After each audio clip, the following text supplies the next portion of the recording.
Assalamualaikum warahmatullahi wabarakatuh. Di sini saya akan menjelaskan mengenai pemberhentian.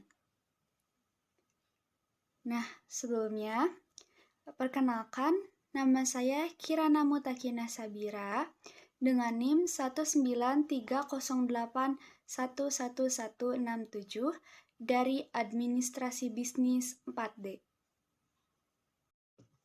Nah, slide yang pertama ini ada pengertian pemberhentian. Menurut Undang-Undang Nomor 13 Tahun 2003, bahwa pemberhentian atau pemutusan hubungan kerja adalah pengakhiran hubungan kerja karena suatu hal tertentu yang mengakibatkan berakhirnya hak dan kewajiban antara pekerja dan pengusaha. Pemberhentian ini identik dengan separation, pemisahan atau pemutusan hubungan kerja atau biasa disebut PHK, karyawan dari suatu organisasi perusahaan. Dengan pemberhentian berarti berakhir keterikatan karyawan dengan perusahaan ini. Nah, pemutusan hubungan kerja secara besar-besaran adalah pemutusan hubungan kerja terhadap 10 orang pekerja ataupun lebih pada jangka 1 bulan dalam suatu perusahaan. Nah, dalam kaitannya dengan perselisihan antara karyawan dan perusahaan, pemberhentian sebenarnya merupakan hukuman yang paling keras kepada seorang karyawan. Pemberhentian ini pelaksanaannya sesuai dengan peraturan perundang-undangan yang berlaku. Menurut UU Nomor 12 Tahun 1964 KUHP, pemberhentian berdasarkan atas peri kemanusiaan dan menghargai pengabdian yang diberikan kepada perusahaan. Slide berikutnya ada alasan dilaksanakannya pemberhentian. Alasan yang pertama ini yaitu berhenti karena keinginan perusahaan.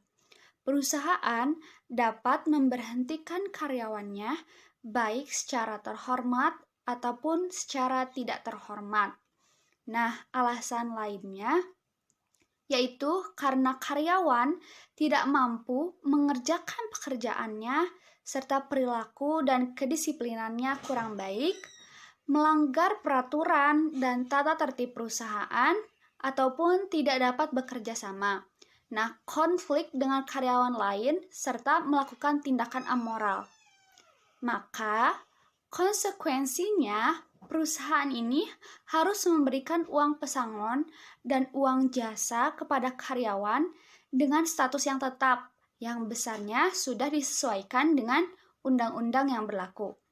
Sedangkan, bagi karyawan dalam masa percobaan dan kontrak, ketika diberhentikan mereka tidak dapat pesangon.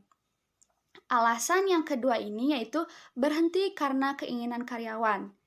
Karyawan yang ingin berhenti mengajukan permohonan untuk berhenti dari perusahaan tersebut.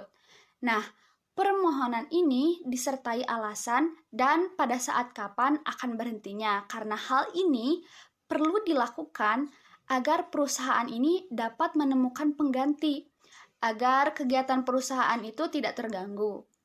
Nah, alasan pengunduran diri ini di antara lainnya bisa seperti karena pindah ke tempat lain, ataupun alasan keluarga, karena kesehatan yang kurang baik, maupun melanjutkan pendidikan, atau akan berwira swasta. Nah, kalau banyak karyawan yang berhenti karena keinginannya, hendaknya manajer lebih perhatian untuk mencari sebab-sebab yang sebenarnya. Bila berhenti atas permintaan sendiri, maka uang pesangon hanya diberikan berdasarkan kebijaksanaan perusahaan saja, sebab tidak ada ketentuan hukum yang mengaturnya.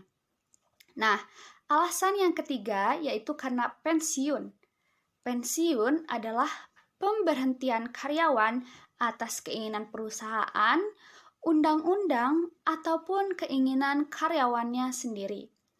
Keinginan perusahaan mempensiunkan karyawan mungkin karena produktivitas kerja rendah sebagai akibat dari usia lanjut.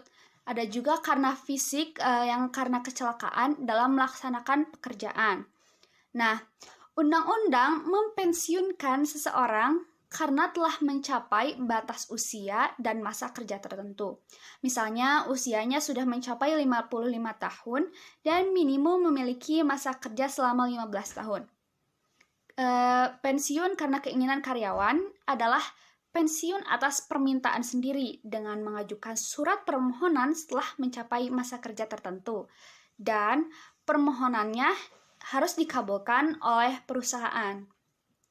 Bagi karyawan yang pensiun, mendapat uang pensiun yang sebesarnya diatur oleh undang-undang atas peraturan yang dibuat oleh perusahaan. Alasan yang keempat yaitu karena kontrak kerja berakhir, karena kesehatan karyawan, dan karena meninggal dunia. Karyawan kontrak akan diberhentikan bila masa kontrak telah berakhir. Pemberhentian atas dasar berakhirnya kontrak ini tidak menimbulkan konsekuensi karena telah diatur dalam perjanjian kontrak. Nah, alasan karena kesehatan karyawan juga dapat menjadi alasan untuk pemberhentian karyawan. Inisiatif pemberhentian ini dapat berasal dari kedua belah pihak. Jika karyawan yang meninggal dunia, secara otomatis putus hubungan kerjanya dengan perusahaan. Perusahaan memberikan pesangon atau uang pensiun bagi keluarga yang ditinggalkan sesuai dengan peraturan yang ada. Alasan yang terakhir yaitu perusahaan dilikuidasi. Karyawan akan dilepas jika perusahaan dilikuidasi atau ditutup karena bangkrut. Bangkrutnya perusahaan harus berdasarkan ketentuan hukum yang berlaku. Sedangkan karyawan yang dilepas ini harus mendapat pesangon sesuai dengan ketentuan pemerintah. Nah, slide berikutnya ada memberhentikan sementara atau pemberhentian sementara. Siklus perusahaan seringkali naik dan turun. Pada saat permintaan banyak, perusahaan banyak memerlukan tenaga kerja untuk memenuhi permintaan tersebut.